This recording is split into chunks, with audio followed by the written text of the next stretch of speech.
ایک کو چھوڑ کے وہ ایک کون ہوگا؟ اسی راستے پر چلنے والا جس راستے پر میں اور میرے صحابہ چل رہے ہیں، اس راستے پر میں اور میرے صحابہ چل رہے ہیں۔ میں یہاں ایک بات کی اور وضاحت کر دوں، آج اس دور میں بعض ایسے لوگ آپ کو سوشل میڈیا پر بڑے اونچے نام والے آج دنیا کے ایسے مولوی ایسے علماء آپ کو ملتے ہیں، ملیں گے جو اس حدیث کو ضعیف ثابت کرنے کی کوشش کرتے ہیں۔ اس حدیث کو ما انا علیہ الجمع واصحابی، ما انا علیہ الجمع واصحابی، آج جس راستے پر میں اور میرے صحابہ ہیں، لیکن یہ ٹکڑا حدیث کا ضعیف ہے۔ الجماعت، جماعت جنت میں جائے گی، بقیہ سب کیا ہو جائیں گے؟ جہنم میں جائیں گے۔ کہتے ہیں یہ روایت بھی کیا ہے؟ کہتے ہیں اس کو بھی ضعیف ثابت کرنے کی کوشش کرتے ہیں۔ میرے بھائیوں، ان کا تذکرہ شاید آئے گا آپ کے سامنے۔ یہاں خاص بات جو آپ کو سمجھنا ہے وہ یہ ہے کہ اللہ کے نبی حضرت عبداللہ بن مسعود رضی اللہ تعالیٰ عنہ نے اپنی روایت میں اپنے اثر میں کیا فرمایا؟ ایھا الناس ایاکم والتبدع ایاکم والتنطع وعلیکم بالامر العتیق۔ ابن مسعود فرماتے ہیں، ابن مسعود رضی اللہ تعالیٰ کیا فرماتے ہیں؟ کہتے ہیں اے لوگوں، بدعتیں ایجاد کرنے سے بچو، خبردار بنا کوئی ایجاد نہ کرے۔ التنطع، غلو کرنے سے بچو، غلو کرنے سے، حد سے تجاوز کرنے سے بچو، کھوٹ بریک کرنے سے بچو، گہرائی میں اترنے سے بچو، باریکیوں میں پڑنے سے بچو، جس کو ہم غلو کہتے ہیں، حد سے تجاوز کہتے ہیں۔ آگے کیا فرمایا؟ آگے فرمایا وَعَلَيْكُمْ بِالْأَمْرِ الْعَتِيقِ، اور اے لوگوں پرانا والا معاملہ لازم پکڑو۔ کون سا معاملہ؟ الامر العتیق، پرانا معاملہ، ایک دم پرانا۔ کون سا پرانا؟ جو اللہ کے کلام میں آ گیا، جو اللہ کے نبی کے فرمان میں اتر گیا، جو نبی کے صحابہ کرام نے بیان کر دیا، بس اسی پرانے والے معاملے پر رہنا، نیا راستہ نہیں نکالنا، نیا طریقہ نہیں نکالنا، نئی بدعت نہیں نکالنا دین کے نام پر، بلکہ تم پرانے والے معاملے کو لازم پکڑنا۔ یہ پرانا والا معاملہ کون سا ہے؟ اسی کو ہم سلف کہہ رہے ہیں، یعنی وہ اصل دین جو قرآن کی شکل میں ہے، سنت کی شکل میں ہے، اور قرآن و سنت کو جن لوگوں نے سب سے پہلے دیکھا، سنا، سمجھا، پڑھا، عمل کیا، یہی لوگ ہیں الامر العتیق۔ نبی کے صحابہ کرام جس راستے پر چلتے رہے، اسی راستے پر اس کے بعد کا کوئی بھی نیا راستہ نہیں چلنا، نئی بدعت نہیں نکالنا، نیا طریقہ نہیں نکالنا۔ اچھا جناب، آگے دیکھیے، میں نے آپ کے سامنے ایک اثر حضرت ابو بکر بن عیاش کا، ابو بکر ایک امام ہے عارف کے سلف کے، وہ کہتے ہیں، ان سے سوال کیا گیا من سنی، سنی کون ہے؟ سنت پر چلنے والا کون ہے؟ سنت پر چلنے والا کون ہے؟ اگر کوئی آپ سے پوچھے من سلفی، سلفی کون ہے؟ ایسے ہی سنی کون ہے؟ سنت پر چلنے والا۔ سلفی کون ہے؟ جو راہ صحابہ پر چلنے والا ہے۔ اگر ان سے پوچھا گیا سنی کون ہے، انہوں نے کیا جواب دیا؟ آپ نے فرمایا، اسے اچھی طرح سمجھ لینا، ابھی جو آپ نے سنا ابن مسعود نے کیا فرمایا؟ بدعتیں ایجاد کرنے سے بچو، دین میں بدعتیں نئے راستے نکالنے سے بچو۔ اسی بات کی وضاحت کرتے ہیں ابو بکر بن عیاش فرماتے ہیں سنی کون ہے؟ سوال کیا گیا، جواب میں کہتے ہیں الذی لم یتعصب لشیء، الذی اذا ذکرت الاهواء لم یتعصب لشیء منها۔ جب اس کے سامنے کوئی بدعت لائے، کوئی بدعت بیان کرے، کوئی فرقے کا نام لائے، کوئی بات آئے دین کے نام پر، فرقے کے نام پر، شخصیت کے نام پر، کسی بھی نام پر کوئی چیز اگر اس کے سامنے پیش کرے، لم یتعصب لشیء منها، تو ان میں سے کسی بھی چیز کی طرفداری نہ کرے، کسی کی طرف مائل نہ ہو، کسی کے لیے تعصب نہ کرے، وہ سنت پر چلنے والا ہے۔ تو سنت پر چلنے والا کون ہے میرے بھائیوں؟ جو اصل دین پر چلے، اس کے بعد نیا کوئی بھی معاملہ، کوئی بھی فرقہ، کوئی بھی بدعت، کوئی بھی نیا راستہ، کوئی بھی شخصیت، کوئی بھی پارٹی، جس کا بھی ذکر کیا جائے، کسی بھی چیز کی طرف وہ تعصب نہ کرے، میلان نہ کرے، ایسے شخص کو سنی کہا جاتا ہے۔ یہ چند باتیں ہم نے آپ کے سامنے اس لیے پیش کی ہے تاکہ آپ کے سامنے بنیاد آ جائے۔ یہ عنوان کیوں ہے؟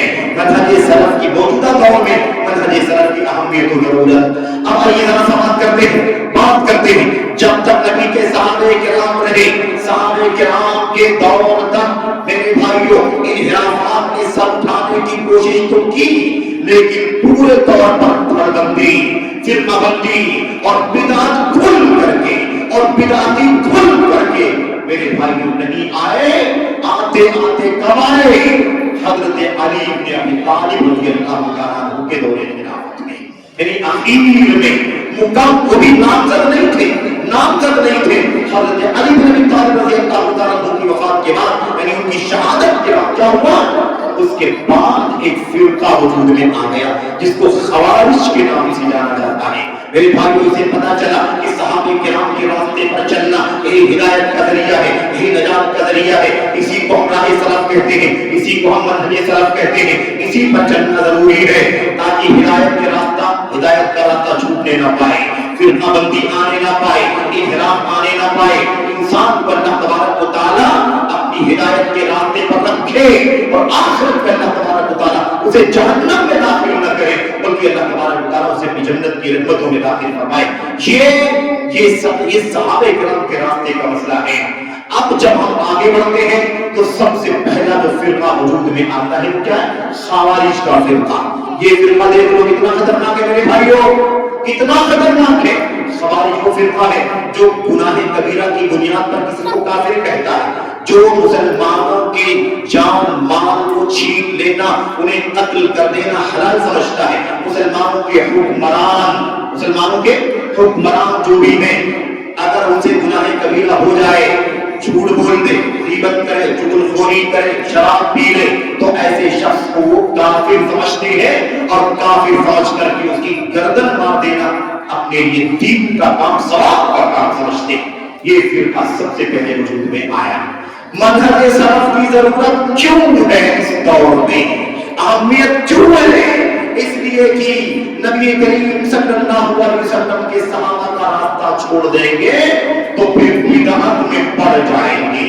جیسے خوارج کا فرقہ خارجیت کی بدعت میں پڑا، کیوں پڑا؟ اسی لیے پڑا اس لیے کہ اس نے منہج سلف چھوڑ دیا، منہج صحابہ چھوڑ دیا، راہ صحابہ چھوڑ دیا۔ عبداللہ بن عباس رضی اللہ تعالیٰ عنہ گئے، علی بن ابی طالب سے اجازت مانگی، کہا کہ میں جاتا ہوں، ان خوارج کو سمجھاتا ہوں، ان کو نصیحت کرتا ہوں، ذرا ان سے پوچھتا ہوں کہ ان کی دلیل کیا ہے، کیوں بغاوت کیا، کیوں آپ کی اطاعت سے ہاتھ کھینچ لیا، کیوں آپ کے خلاف تلوار اٹھانا جائز سمجھتے ہیں، کیوں آپ کے ساتھیوں کے بارے میں یہ لوگ خون بہانا اور جان لینا جائز سمجھتے ہیں۔ ذرا سے میں ان سے بات کرنا چاہتا ہوں۔ جب گئے تو جا کر کے کیا کہا؟ بہت پیاری بات ہے، یاد رکھنا۔ امیر المومنین علی بن ابی طالب نے پہلے تو یہ کہا مجھے ڈر ہے کہ تمہارے ساتھ کوئی غلط سلوک نہ کرے۔ انہوں نے کہا نہیں، اطمینان رکھیے، ایسا نہیں ہوگا۔ وہاں جا کر کے انہوں نے کہا بھئی آپ لوگوں نے بغاوت کرنی ہے، یہاں جا کر کے اکٹھا ہو گئے ہیں، ان سے علی بن ابی طالب کے خلاف ایک تم لوگوں نے پورا جتھا بنا دیا ہے، ایک پورا محاذ کھڑا کر دیا ہے۔ ایسا تم نے کیوں کیا ہے؟ ایسا تم نے کیوں کیا ہے؟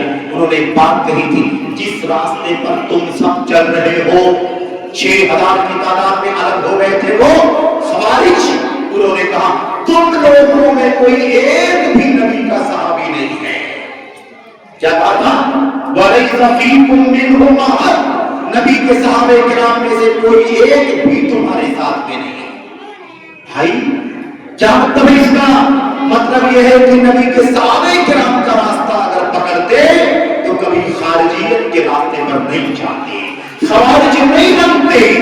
اس لیے کہ کوئی ایک بھی صحابی کا، کسی ایک بھی صحابی کا یہ موقف نہیں تھا، یہ اسٹینڈ نہیں تھا، کسی ایک صحابی نے یہ نہیں کہا کہ امیر المومنین علی بن ابی طالب کے خلاف بغاوت ہونی چاہیے، حضرت عثمان کے خلاف، حضرت عمر بن خطاب کے کسی صحابی سے کہیں بھی نہیں ثابت ہے۔ یہ اور بات ہے کہ صحابہ کے دشمنوں نے جھوٹی سچی روایتیں لا کر یہ ثابت کرنا چاہا، یہ دیکھو عثمان غنی کے خلاف یہ فلاں صحابی تھے، عثمان غنی کے خلاف عبد الرحمن بن ابو بکر تھے، فلاں تھے۔ ایسے بہت ساری کوششیں لوگوں نے کی ہیں، لیکن حقیقت یہ ہے ایک بھی صحابی کا کسی بغاوت کے ساتھ میں، بغاوت کرنے والوں کے ساتھ میں ساتھ دینا کبھی بھی ثابت نہیں ہے۔ تو یہ معلوم پڑا کہ نہیں معلوم پڑا منہج سلف کی ضرورت کیوں ہے؟ اسی وقت ضرورت پڑ گئی تھی کیا؟ صحابہ کرام کے دور کے بعد ہی جب کچھ لوگ تابعین کے دور کے خارجی ہو گئے، جو بدعت کی راہ پر چلنے لگے، کی ضرورت ہے کیا؟ منہج سلف پر چلنا. جب اس زمانے میں ضرورت تھی تو آپ بتائیے زمانہ کتنا بگڑ گیا, دور کتنا آگے چلا گیا. آج اگر آپ اس دور میں موجودہ دور کی بات کریں تو آپ کے سامنے میں کچھ باتیں عرض کرنا چاہتا ہوں. سب سے خطرناک مسئلہ جو اس وقت پیش آیا ہوا ہے, اس کی جڑیں تو پرانی ہے, لیکن بر صغیر ہندوستان, پاکستان, بنگلہ دیش میں سب سے پہلے اگر یہ بدعت کسی نے کھل کر کے اپنی کتاب میں لکھی اور اپنی باتوں میں اپنی تقریروں میں بیان کیا تو وہ اسی ملک کے سید ابو اعلیٰ مودودی نے سب سے پہلے یہ بدعت اردو دنیا کے اندر عام کرنے کی کوشش کی. وہ بدعت کیا ہے؟ وہ بدعت ہے صحابہ کرام جو دین اسلام کی بنیاد ہے, جن کا راستہ نجات کا راستہ ہے, جن کا راستہ ہدایت کا راستہ ہے, جن کا راستہ جنت کا راستہ ہے, جن کا راستہ اللہ تبارک و تعالیٰ کے جہنم کے راستے سے بچاؤ کا ذریعہ ہے. ان صحابہ کرام کے خلاف بد زبانی کرنا, ان کی امانت کے خلاف باتیں کرنا, ان کی دیانت کے خلاف باتیں کرنا, ان کی سچائی کے خلاف, ان کی سچائی اور عدل کے خلاف بات کرنا, یہ سب سے پہلے بدعت کہتے شروع کیے میرے بھائیوں. یہ لوگوں نے جن کا تذکرہ میں نے آپ کے سامنے کیا ہے, اور میں اکثر یہ بات کہتا ہوں, بہت سارے لوگ سمجھتے ہیں کہ صحابہ کرام کے خلاف بدزبانی کرنا, صحابہ کرام کے خلاف بدزبانی کرنا یا خارجیت کی فکر عام کرنا یہ کہیں اور سے آیا ہے. مودودی صاحب نے بعد میں لیا, جماعت اسلامی کا عقیدہ بعد میں بنا, غلط ہے. یہ سب سے پہلے شروع کرنے والی فکر جس نے شروع کیا خروج کا عقیدہ, بغاوت کا عقیدہ, یہ سب سے پہلے شروع کرنے والے سید ابو اعلیٰ مودودی نے یہ کام کیا ہے. میرے بھائیوں, یہاں سے آگے بڑھا. عرب دنیا میں جب ان کی اردو کتابوں کا ترجمہ عربی میں کیا گیا, وہ کتابیں عرب دنیا کے اندر گئی اور انہوں نے ہی لے جا کر کے پھیلائی. میرے بھائی کو دور تھا, آج اس دور پر بات کرنا اور اس پر تبصرہ کرنا یہ موقع نہیں تھا اس کا. انہوں نے پھیلائی. جب عرب دنیا میں خاص طور پر مصر کے اندر بعض ایسے لوگوں کے سامنے یہ کتاب آئی اردو سے عربی میں, تو ان کا بھی ذہن بگڑ گیا, ان کی فکر میں انحراف آ گیا, وہ بھی اس بدعت کی طرف لپک گئے اور ہوا یہ کہ صحابہ کرام کے خلاف بدزبانی کرنے کا کام شروع کر دیا. چاہے وہ سید قطب ہو, محمود ابو ہو, یا ایسے ہی صاحب کوثری ہو, ان سب لوگوں نے سید مودودی کی کتابیں پڑھ کر کے عربی سے اردو سے عربی میں کتابیں پڑھ کر کے صحابہ کرام کے خلاف بدزبانی کرنے کا کام شروع کیا. میں آپ کے سامنے عرض کرنا چاہتا ہوں میرے بھائیوں, میرے بزرگوں, اب آج صحابہ کرام کے راستے سے, سلف کے راستے سے ہٹنے کا خطرہ کتنا زیادہ ہے. آج ہمارے ملک میں, ہمارے وطن میں یہ بہت بڑی مصیبت آ رہی ہے. ہمارا اپنا نوجوان جو اپنے علماء کرام سے دور ہٹ کر کے, سلفیت کے منہج کے علماء سے دور ہٹ کر کے کہاں جا رہا ہے؟ ایسے لوگوں کے پاس جا رہا ہے, ایسے لوگوں کو سن رہا ہے, ان کو اپنا استاد بنا رہا ہے جن کے دھاگے شیعوں سے جڑے ہوئے ہیں. شیعوں نے سب سے پہلے آگے بات ہم نے کہا جب تو پرانی ہے, لیکن اس دور میں اردو دنیا کے اندر یہ گمراہی پھیلانے کا کام سید مودودی نے کیا ہے. میں آپ کے سامنے عرض کرنا چاہتا ہوں, اسی وقت روافض کا فرقہ آیا کہ نہیں ہے. رافضیوں نے آل بیت رسول کا نام لے کر کے حضرت علی, حضرت فاطمہ, حضرت حسن, حضرت حسین اور ان کی نسل اور خاندان کے چند لوگوں کو چھوڑ کر سارے, اور 2-3 صحابہ کرام کو چھوڑ کر سارے صحابہ کرام کو کافر کہنا شروع کر دیا. سب کو کہا سب مرتد ہو گئے تھے. صرف اور صرف کس کو چھوڑا؟ مقداد بن اسود کو چھوڑا, ابو ذر غفاری کو چھوڑا, اور سمرہ ابن جندب کو چھوڑا, اور آل بیت رسول کے چند ناموں کو چھوڑا. باقی سب کو جملتاً و تفصیلاً سب کو مرتد اور کافر قرار دیا. صحابہ کرام پر لعنت کی, ابو بکر صدیق پر لعنت کرنے والا طبقہ رافضیوں کا, شیعوں کا, اللہم لعن, کیا کہتے ہیں لوگ؟ ابو بکر پر لعنت, عمر پر لعنت. جڑے کہاں سے آ گئی بھائی؟ جڑے شیعوں سے آئی, رافضیوں سے. یہ روافض کا عقیدہ ہے.